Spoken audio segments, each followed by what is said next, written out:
Hi everyone. Oh my goodness, I can't believe I'm back. I know I've been gone for a long time. And I'm really nervous to do this video, but I thought, you know what? It always feels better after you do it and you just get the first one over with. I wanted to say I'm happy I'm back, and I have a few things to show you today. Mostly of what I've been working on. And the next time maybe we'll do something together. This is a sweet pea journal. I had watched Sheila Gendrick and, was it Sandy? Another YouTuber, and they started making these, and I just thought, oh my God, they're so cute. And I thought, I'm going to give it a try. It's a little bit outside of my comfort zone. I don't consider myself a artist, so to speak, but I thought, what the heck, it doesn't look too bad, so I gave it a shot. One thing I didn't do on this one is I didn't dilute it.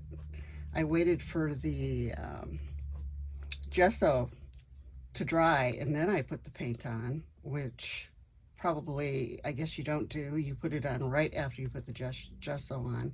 So my next one will be done correctly. But I guess really there is no right way or wrong way to do this, because in the end, it's your creativity that shows through. So let me get on with this one. I've decided to, someone gave me an idea to do a series of these after characters, and I just got done, well, last month it came out, Downton Abby, Downton I should say, and this one reminds me of the Dowager, so I think this one will be called her little sweet pea journal. She's played by Maggie Smith, Dame Maggie Smith, and that's what I think I'll call her, because it's bright, it's brilliant, it's gold, it's blingy, and it just screams her name. Her name's Violet on the show, I believe. Was it Violet? Yeah, I think so. I'm not sure now. But this is the ribbon, and you can see I overstuffed it, so the ribbon kind of falls off to the side. That is a dangle I made, and I thought it fit in well with the greens with the bird. I'm going to try to make this not too long, because I know you've seen lots of these already. This is the front. I don't know, let me see if I can get you down a little closer. Move it over. Here we go. I have some dangles on the front and a napkin with a bird on it. These trims and blings are from Sheila's shop. And they work perfectly for this. Absolutely perfectly. Let me get this in frame.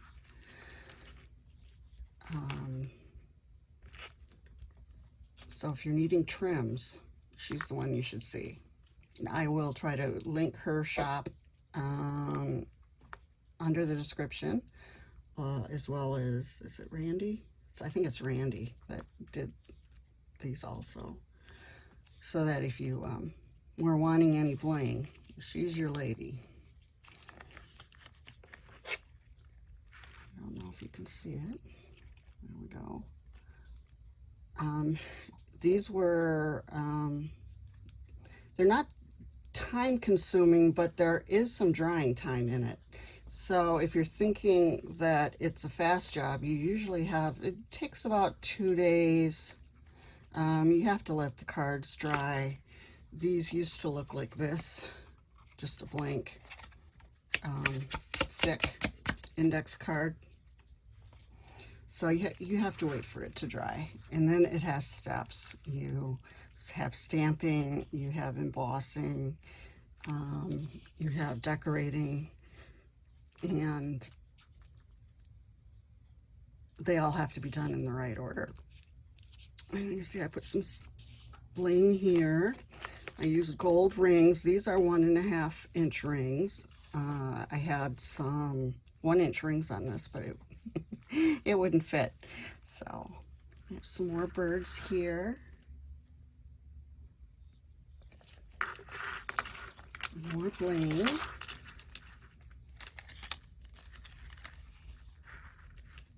Yeah, the bling from Sheila really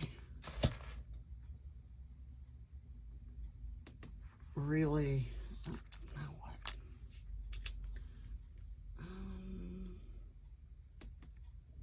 There we go. Sorry about that. Adobe wanted to tell me something and I pushed it and it went to a different screen. Sorry. Yeah, the bling really brings it out. I love it. I love the gold. And another thing you have to watch out for these things is if you put things in upside down, which I was aware of because I watched the videos. I was completely aware of it, but as you can see, this is upside down. It's like, well, it's okay. It's all right. This one is going to stay here. This is my sacrificial one my first one. So if it means it's going to stay here, being upside down in some spots is okay with me. And here's some more. This is old German paper from the 1800s. And this is one of Sheila's appliques. You can see how pretty it is. Let's put it up. It just is amazing to look at. It's kind of like one of those ones you just want to pet, but it worked out perfectly for this journal. And I'm just going to show you. The gilding was another learning experience. I used glitter glue, and I think the glitter glue is a little too globby for it. It didn't do it as thin as I would like, and it wasn't as manageable. But it did the job for me on this one.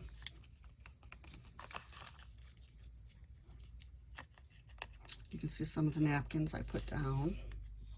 Some of the embossing. Now you can see this one is upside down. That's okay. That's okay. It can be upside down. It's all art, right? And some Japanese, it was from a Japanese phone book, I believe. Some more bling.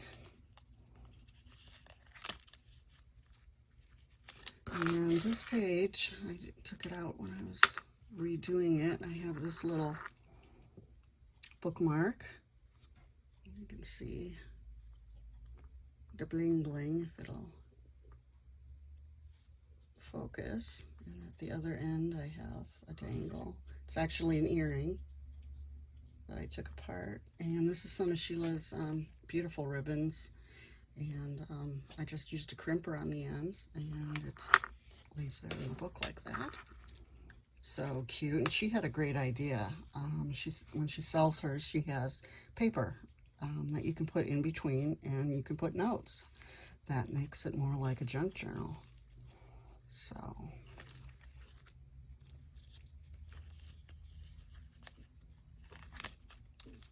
a little champagne bottle. Some more bling. And another one of her beautiful pieces of, I don't know, the light's really not picking up on it. Let me see if I can turn this light on. That kind of helps. It's really pretty. It's really blingy.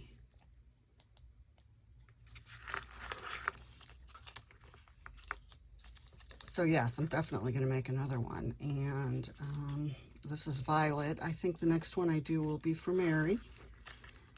And then we'll do her sister.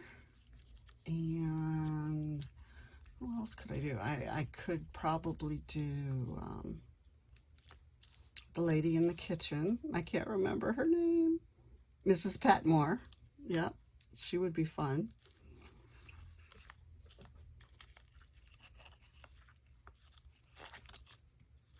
And this is another piece of trim that I put in here.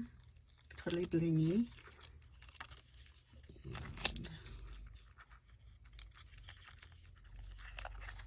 I did a little bit of embossing here. I got some new embossing. It's called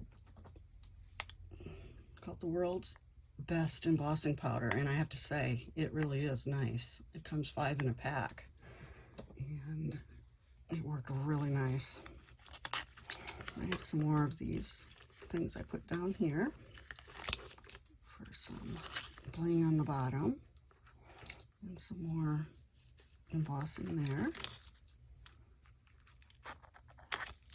And this is my back page right here. With it starts with the bird and ends with the bird. So I was really proud of myself for working outside my comfort zone and doing a little bit of artsy fartsies.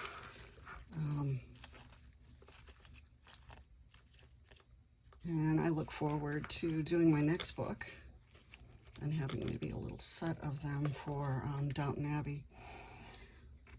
Some other things I've been working on, I'll show you real quick. The one probably I need to do a video on because it's large. I'll put this to the side. This one I worked on last fall. I saw a video, and I'm sorry I can't remember who did it. I'll try to look that up. She had a large atlas, and she wanted to use up the pages.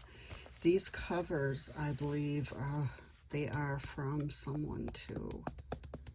And I'll have to look that up too, because I don't remember. I printed it out, put it on some cardstock, and you can also do the back. And this book is filled with little pockets of things, and it's made entirely, let me move this up. You can see the top of my lamp. This is my first time, so I'm still getting used to this. Some of them had this brown paper. I sewed it onto the back of this, and it has pockets here, and 3 on the top, 3 on the side.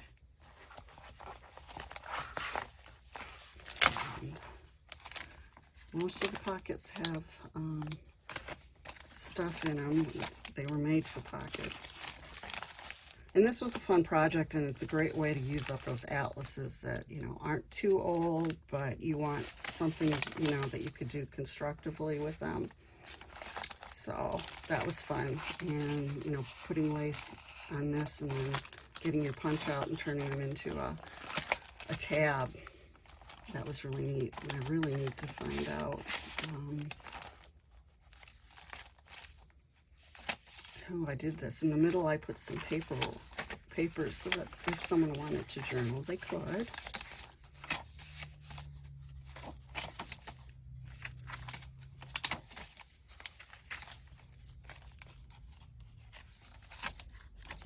And this is the middle, held on by kind of a rope thing, and you can see that these are eyelets, and the rope goes in there.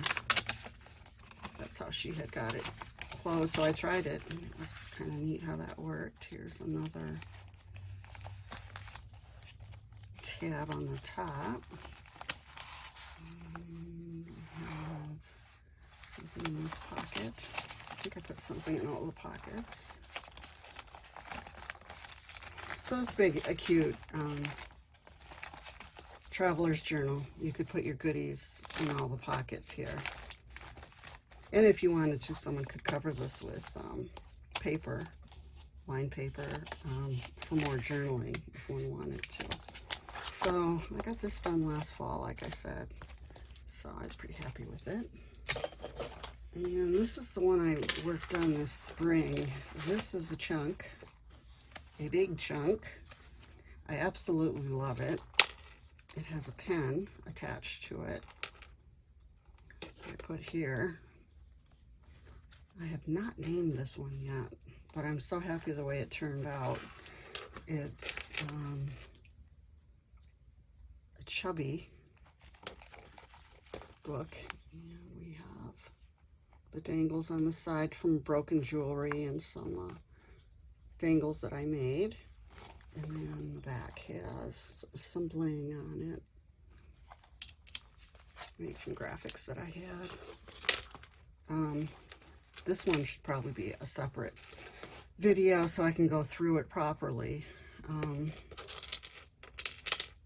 next project is probably going to be toppers, book covers that you can grab and put on a journal.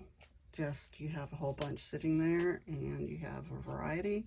You can just put it on a book and then you have, voila, a junk journal, and all you have to do is put it together. I saw a video, I think it was Yvonne White Preston that has that series.